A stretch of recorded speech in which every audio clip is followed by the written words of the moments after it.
Bueno, para resolver el primer punto que nos pide cuáles son las características que debemos observar en las hojas de datos para diseñar un circuito con transistores bipolares, vamos a hacer un ejemplo donde podemos observar en el mismo qué es lo que tenemos que prestar atención al momento de elegir un transistor. Bueno, para esto lo que vamos a hacer es suponer que estamos alimentando un motor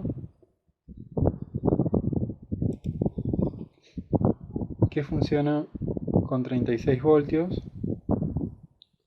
y consume una corriente de 20 amperes. Sí, bueno, en los modelos, en los circuitos que realizamos en simulaciones, en general los simuladores no tienen una representación, un modelo matemático para los motores. Por lo tanto, vamos a hacer un simple modelo tomando una resistencia para poder representar que estamos conectando un motor. Por lo tanto, esta resistencia no está representando una resistencia eléctrica, sino un motor. Yo le voy a poner acá las características del motor. Motor de 36 voltios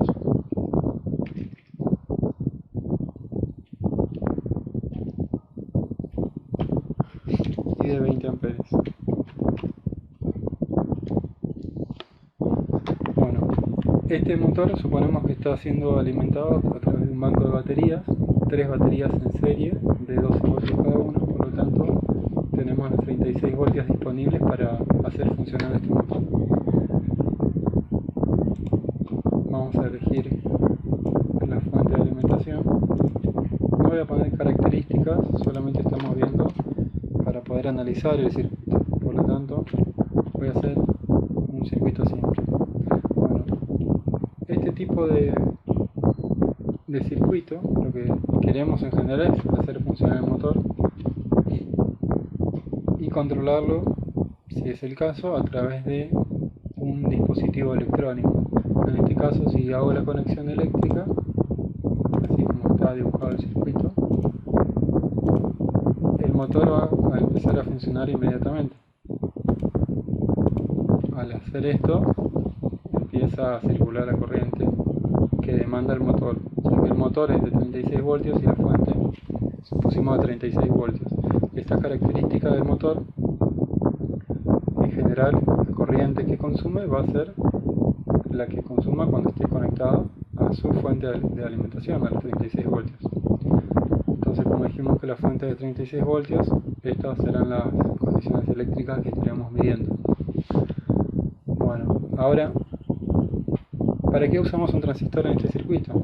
¿O dónde lo usaríamos? Bueno, suponemos que el motor no va a estar funcionando continuamente, sino que va a funcionar cuando nosotros le digamos que funcione bajo ciertas características. Esto puede ser, si es un sistema de riego, puede ser por horarios, o puede ser de acuerdo a la humedad que tiene el suelo, o bueno, depende de la aplicación.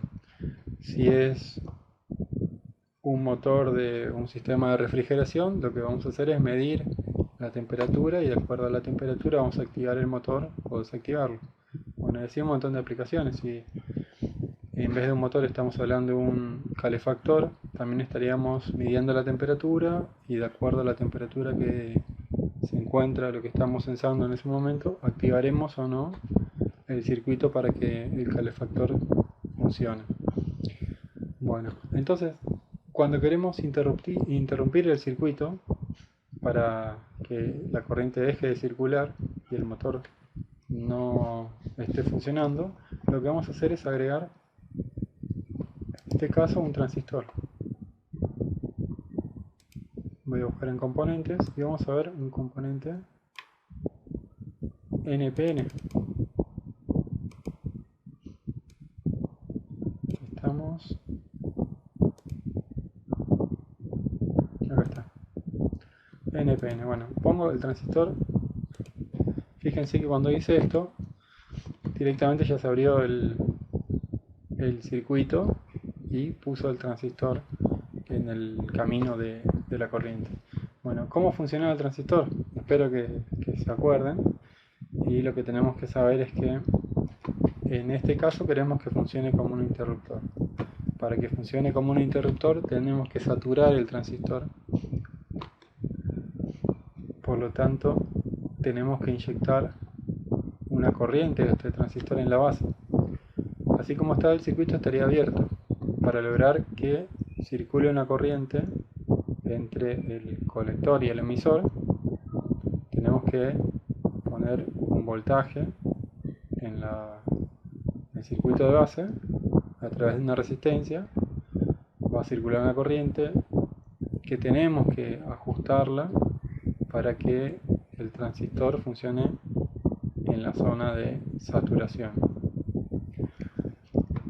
Bueno, ahora viene la zona de el control, digamos. Vamos a poner otra fuente de alimentación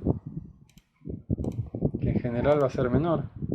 No necesariamente va a ser el mismo voltaje que la fuente de alimentación, ya que los sistemas de control por lo general están funcionando con microcontroladores de bajo voltaje. Vamos a agregar una resistencia.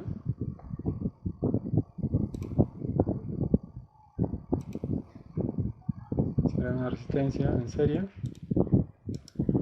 Y bueno, ahora voy a cerrar el circuito.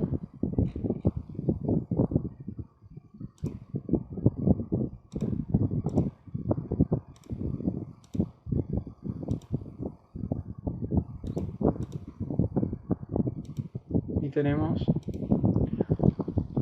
un circuito con un transistor, una polarización por resistencia de base, donde tenemos que ajustar, suponiendo que el valor de voltaje de la fuente de la base es conocido. En general nosotros manejamos 5 voltios, ya que es el voltaje que tenemos disponible desde los microcontroladores. Con esta resistencia ajustaremos el valor de la corriente que va a circular por la base del transistor. Esa corriente de base del transistor multiplicada por la ganancia del transistor nos va a decir cuánta corriente va a circular por el circuito armado con el motor en el colector. ¿Sí? Bueno, este sería el circuito completo para esa aplicación que dijimos al principio. Entonces vamos a ver qué características vamos a observar para elegir el transistor. Bueno, en principio vamos a ver la fuente a la que va a estar conectado este transistor. Entre colector y emisor tenemos esta fuente que son 36 voltios, y vamos a ver que cuando el transistor esté funcionando como un interruptor abierto, es decir, cuando la señal de la base sea 0 voltios, no va a circular corriente en la base, por lo tanto no va a haber corriente en el colector. En este momento, como no hay corriente en el colector, tampoco va a haber voltaje en la resistencia, que sería el motor, ya que el voltaje, sabemos por ley de Ohm, que va a ser igual a la intensidad de la corriente, que en este caso es 0, multiplicado por la resistencia. Entonces, si recordamos la ley de Kirchhoff de voltaje, esta fuente de voltaje, el voltaje que tiene, se tiene que repartir entre todos los elementos que estén conectados en serie.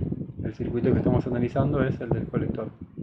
Si tenemos 36 voltios en la fuente y no hay voltaje en la resistencia, todo el voltaje va a estar entre el colector y emisor.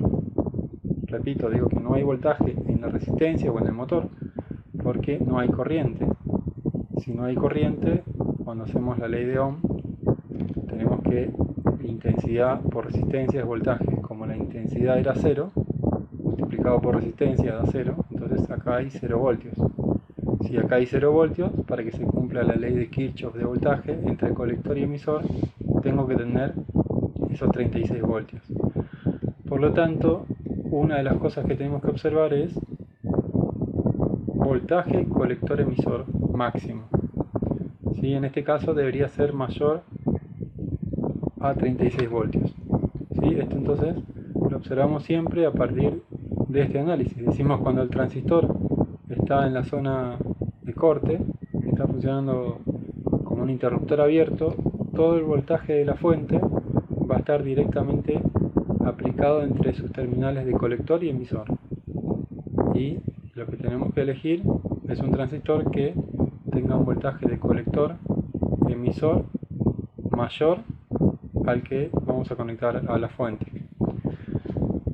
Esa es una de las características. Otra característica que tenemos que ver es la ganancia de corriente. En este caso, al ser una corriente muy elevada lo que está manejando el transistor, nosotros vamos a ver que el circuito le va a faltar algo, ¿sí? Nos va a faltar otro transistor más, ya que en general los transistores de potencia, como es este que tenemos acá, sabemos que es de potencia porque está manejando 20 amperes. Nosotros habíamos clasificado que los transistores que manejan menos de 1 amper los podríamos considerar transistores de señal, y los transistores de más de 1 amper transistores de potencia. Los transistores de potencia y de señal los vamos a distinguir también porque los de señal tienen una ganancia o un beta, o también lo van a encontrar como HFE, muy superior a 100, un valor de ganancia de corriente por encima de 100 y llegando hasta 800 o 1000 dependiendo del transistor. Y los transistores de potencia en general tienen un beta, una ganancia de corriente o un HFE menor a 100. Y bueno, esto nos va a limitar también la simplificación del circuito, ya que no vamos a poder hacer este circuito tal cual está acá, suponiendo que la fuente B2 es una fuente, no es una fuente, sino que es un pin del Arduino. Por lo tanto, entonces vamos a tener que manejar una corriente muy alta en la base. Supónganse que este transistor es un transistor de potencia, lo elegimos bien, y tenemos que manejar entre colector y emisor 20 amperes. Si el beta del transistor es igual a 50, vamos a hacer el cálculo, la corriente de base necesaria va a ser igual a 20 amperes dividido 50, nos da 0,4 amperes. Serían 400 miliamperes desde la base. Si es una corriente muy elevada para que suministre un pin o una patita del microcontrolador. Por lo tanto, acá vamos a tener que agregar otro transistor, y ese transistor va a dividir esa corriente de colector por el beta y nos va a dar una corriente de base mucho más chica. Entonces ahí sí lo va a poder manejar el microcontrolador. Bueno, pero esto es un análisis extra. Lo que estamos viendo ahora es las características que vamos a tener en cuenta al momento de elegir un transistor para una aplicación que estamos armando. Bueno, ya vimos dos cosas. Ganancia de corriente, voltaje colector emisor. También tenemos que ver la potencia del transistor. En este caso, como el transistor está funcionando o en corte o en saturación, o debería estar funcionando de esa manera, ya que queremos que el motor esté activado o no esté activado, entonces la potencia, que es otra característica que tenemos que ver, no va a influir mucho en la elección. Vamos a tener que tener un cierto valor de potencia, pero no es la característica principal. Pero si estamos, ¿por qué no es la característica principal? Ya que si está en saturación el transistor, el voltaje entre colector y emisor va a ser el de saturación, que esa es una característica del transistor que en general está cercana a 0,2 voltios.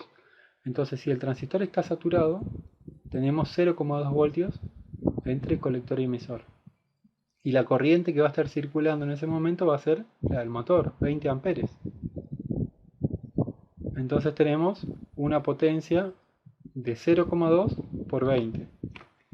Esto sería 0,2 por 20, nos da 4 watts. Es una potencia chica, ¿sí? Ya que está en saturación. Ahora, si está en corte el transistor, en este caso la potencia es 0, porque no hay corriente entre colector y emisor, ¿sí? Ahora, ¿cuándo es importante la característica de potencia del transistor? Cuando el transistor está en la zona lineal. Estando en la zona lineal, lo que va a pasar es que parte del voltaje de la fuente va a estar entre colector y emisor. La ley de Kirchhoff ya no va a ser o todo el voltaje en el transistor o 0 voltaje en el transistor, o 0,2, perdón. Va a ser una parte importante, de acuerdo a qué punto de polarización hayamos elegido. Por ejemplo, si tenemos un transistor que está funcionando como un amplificador clase A, lo que hacíamos era elegir el punto de polarización de manera que el voltaje entre colector y emisor nos dé igual a la mitad de la fuente de alimentación. En este caso serían, dijimos que era 36. Bueno, la mitad de 36 voltios serían 12, 18 voltios en este punto, entre colector y emisor. Tenemos 18 voltios y supónganse que la corriente ya es de 2 amperes, estaríamos teniendo 36 watts en ese transistor, ¿sí? Porque estamos usando el transistor en la zona lineal. En ese caso sí es necesario tener en cuenta y prestar atención a las características de potencia del transistor. Otras características que no estamos acostumbrados a analizar todavía es las características de velocidad de conmutación. En este caso los circuitos se activan o se desactivan de acuerdo a la necesidad de hacer funcionar el motor o no. Pero cuando el circuito, el transistor está funcionando a altas velocidades, tenemos que tener en cuenta el tiempo que le toma al transistor pasar de un estado al otro. Es decir, pasar de estar en corte a estar en saturación.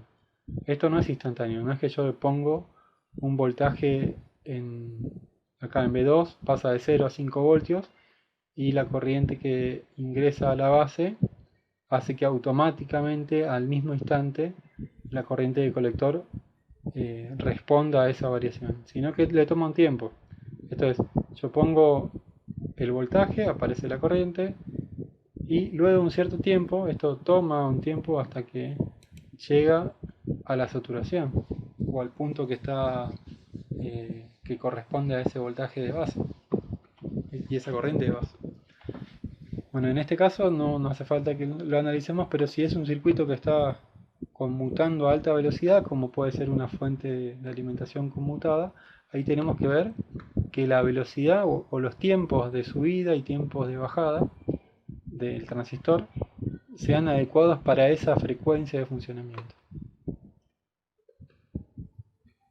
Bueno, esas son algunas de las cosas que vamos a prestar atención en los circuitos que estamos armando. Pero en general vamos a ver una hoja de datos. A ver, ¿dónde tenemos una hoja de datos? Acá. Vamos a ver esta hoja de datos.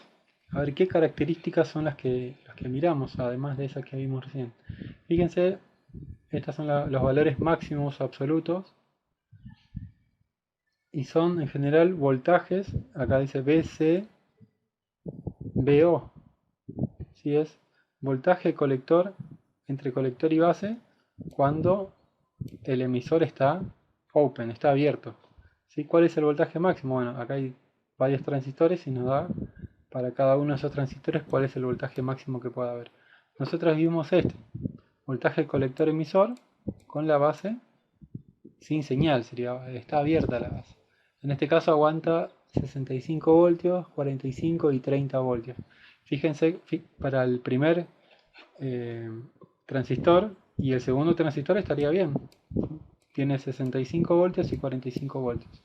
Pero para el último transistor, que aguanta hasta 30 voltios, ya no funcionaría nuestro circuito.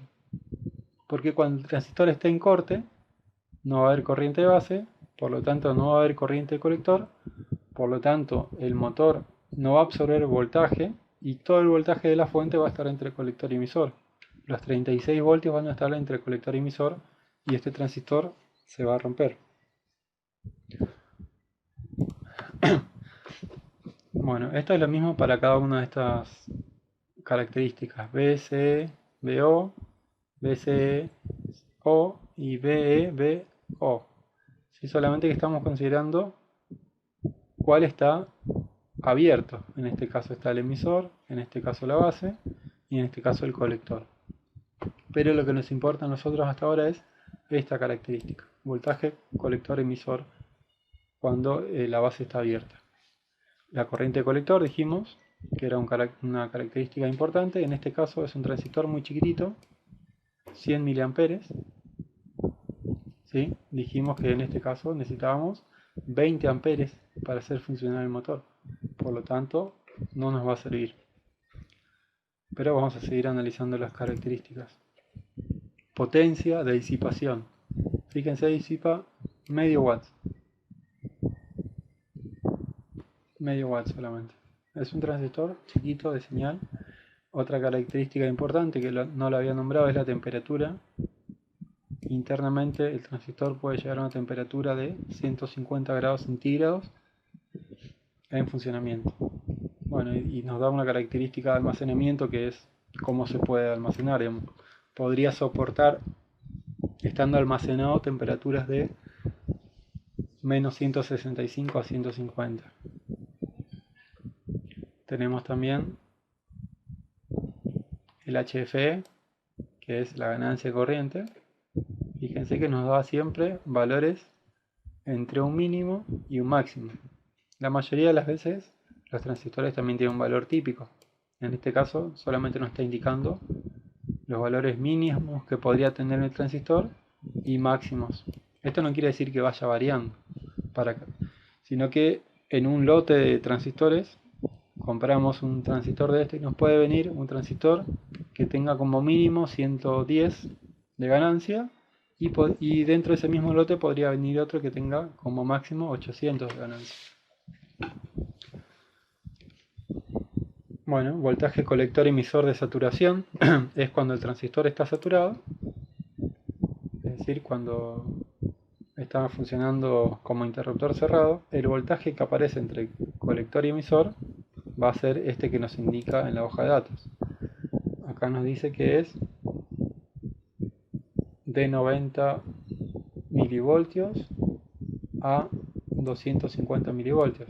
Depende de las características de que esté funcionando ese transistor. En este caso está analizando para una corriente de colector de 10 miliamperes y de 100 miliamperes. ¿Sí? Va a haber 90 o 250 milivoltios. Entre esos valores aproximadamente. Nosotros cuando hacemos los análisis en general consideramos 0,2 voltios, que sería 200 milivoltios. Bueno, acá tenemos una de las características que habíamos visto, las nombré, es el tema de la velocidad a la que puede funcionar la conmutación del transistor. En este caso nos está diciendo que funciona hasta 300 MHz el ancho de banda, o sea que en ese punto a 300 MHz el transistor ya no va a tener ganancia, sino que la señal que entre va a ser igual a la que sale, no va a amplificar. Eso lo vamos a ver un poquito más adelante. Bueno, acá nos dice que nos está analizando solamente de acuerdo al encapsulado, puede venir marcado como A, B o C, y ese transistor está indicando la clasificación que le hicieron para la ganancia.